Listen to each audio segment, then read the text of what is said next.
You're listening to Garden Master Ken Lain and the Top 10 Gardener Podcast. Welcome to the Top 10 Garden Show.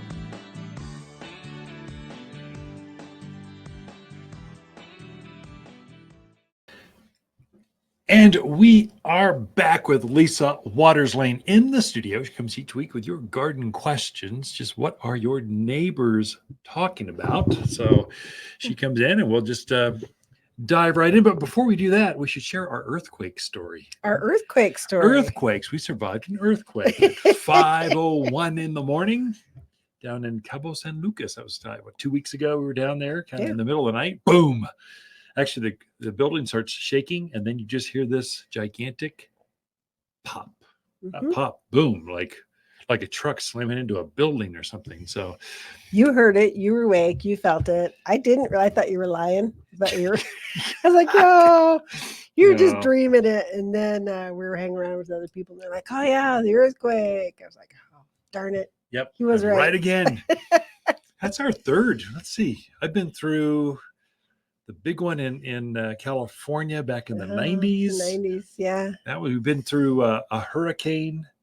What else have we been through? When we travel, we were in the earthquake in Napa Valley. Mm-hmm. Was that 4 or 5 years ago? So it split Napa like in two. We were in a bed and breakfast on the second floor, and it just started violently shaking. Yes. And you kind of go, there's nothing you can do because the floor is moving. You can't get to the bathroom where it's safe or whatever, so you just kind of go, this building's been here since 1950 whatever. We were in an old Victorian, the top floor of an old Victorian home, B&B, and it was shaking like something. I'm like, Ken, it's an earthquake. Or I said it's shaking. He goes, yeah, I know it's an earthquake.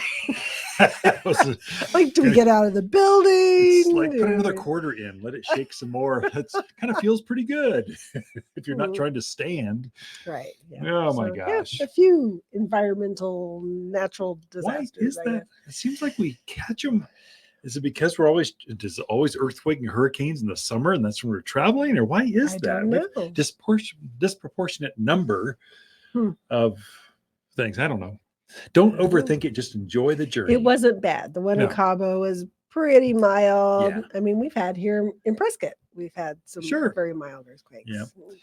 Okay, enough about earthquakes and travel and natural disasters and war and rumors of war. How about we should just all garden more? I agree. What do you got for us? Well, our first question is from Terry. She says, I'm pulling out some non-producing summer crops, tomatoes, etc., and want to put in fall veggies. Should I freshen the soil, putting in more mulch, manure, nutrients? What should I do to the soil? Yeah, Terry, that's actually a good question. So especially where you're pulling out things that have been aggressively growing, corn, beans, peas, your tomatoes, tomatillos, big squash, pumpkins. These are big plants, and they use up the soil because they need to create such strong growth and lots of fruit. So I encourage you, yes, it is time to make the transition. You can clear out the things that aren't producing. What should you do? Mm-hmm. If it's in a raised bed, the easiest thing would be put a bag of potting soil in there. That's what the plants are grown in. You're probably starting things not by seed right now. I guess you could, but you're trying to get a jump start on things. So we've got little starts here at the garden center. Well, the starts are started in potting soil. Just dig that old stuff up, get rid of the old roots as best you can, free up some room for some fresh potting soil. And then at the same time, I would add some food. Just put some nutrients in there. And a little insider tip. We've been doing quite a bit of planting at our place. And we've got a new product here called Willetts. Willetts are like wool pellets. They're wool like sweater wool, like sheep wool. They pelletize them, and they've got a 9% nitrogen fix. They've got some potash. They expand to hold moisture. They aerate to the soil. The science behind these are amazing. Just get a bag of that, and that'll really jumpstart your broccoli and cauliflower and spinach and lettuce and all that other stuff you're planning on planting. I even added it to some of my pansies and viola to wonderful effect. It's amazing how quickly things are filling in. So this is some potting soil, some actual food, and some Willetts pellets. We've got all that here at the garden center, and you are ready to plant almost like immediately. Mhm. So So what's your thought on not raised beds, but like in soil? Would you use manure this time of year? Or do you think it's too hot? ah, Better to go with you know, other. I recommend putting manure down, but not planting directly in it right away. It's just too hot. Generally, I say if you're going to leave the bed open, let's say you're pulling some flower beds, or you're going to pull out a big space and you're just kind of shrinking the garden down. Yes, very much.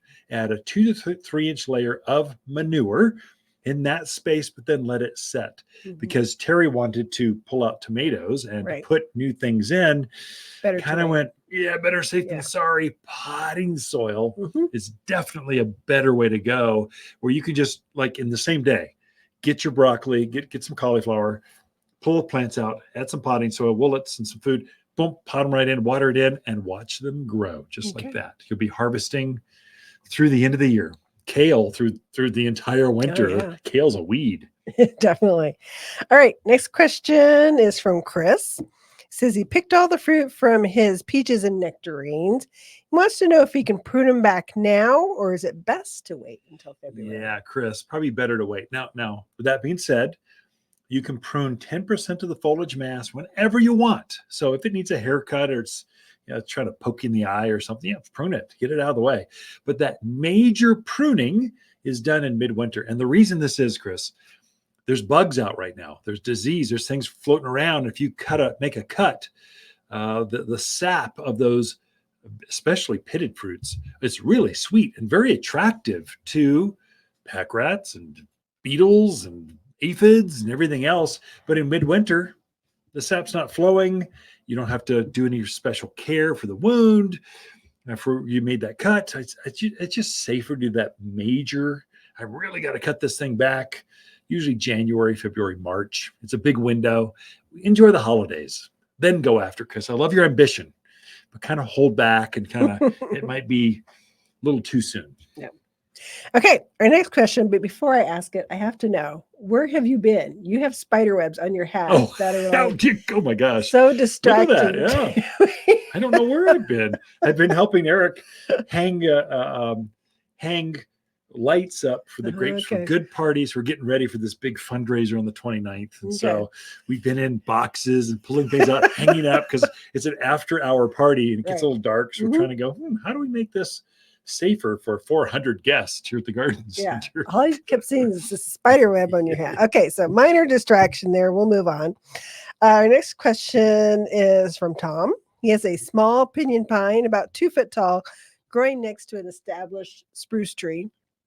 He knows he needs to move it. He wants to move it to a better spot in the yard. He wants to know when the best time to move it is. And then also, once it's moved, should it be put on irrigation? Yeah, Tom, those are actually really good questions. Can we answer this in 2 minutes or less? You're getting it smaller. That's great. Good idea. The best time is when it's dormant and completely cold. So you want it to be chilled. And so January, February, probably your best time. If you did it now, the risk is much greater, like 3 to 5 times, 10 times greater. I don't know what kind. It's more dangerous. In midwinter, because it's in stasis, the sap is not really flowing. You can make more mistakes and have more success. So dig that hole where you want it to go first.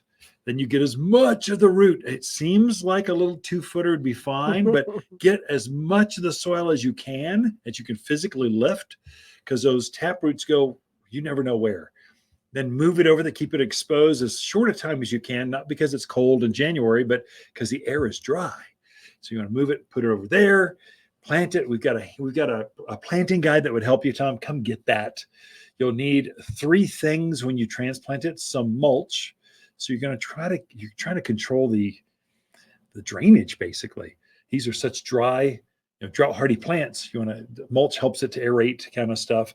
You want some transplant shock. Oh my gosh, root and grow. It is going to root. It is still rooting in midwinter. The ground is not frozen. It'll help it transplant for you. Do that at least every 2-3 weeks through winter until you see the new growth coming up. And then put a little bit of food around it, some all-purpose plant food that will encourage it to stay green and kind of take. Should you put it on irrigation? I would lean towards no or yes. I don't know. That first, to put it on there to get it established would be great value. But then at the end of next growing season, probably take it off and do it by water by hand kind of thing. It's how I'd recommend that. But that there, Tom, come in for the planting guide. It's got all of that with instructions and pictures. It'll really help you. But wait until January. That's it for this segment. Be right back with the Mountain Gardeners, Ken and Lisa Lain, right after this. If new neighbors are encroaching on your privacy, we have just the solution. At Waters, we have an entire section of thick, bold plants dedicated to privacy. Fall is a time to plant a new privacy hedge, and we're here as advisors. Take a quick measurement and snap a picture before you come visit, and you'll quickly be living in privacy once again. Plus, our team of experts know how to plant to increase plant growth next spring. We'll show you how. Waters Garden Center. We know privacy in your backyard. You're listening to Ken Lain, aka the Top 10 Gardener. Ken can be found throughout the week in Prescott at Waters Family Garden Center. Listen daily as he answers the top 10 questions of the week, streaming on Apple, Google, Spotify, or wherever you download your podcasts.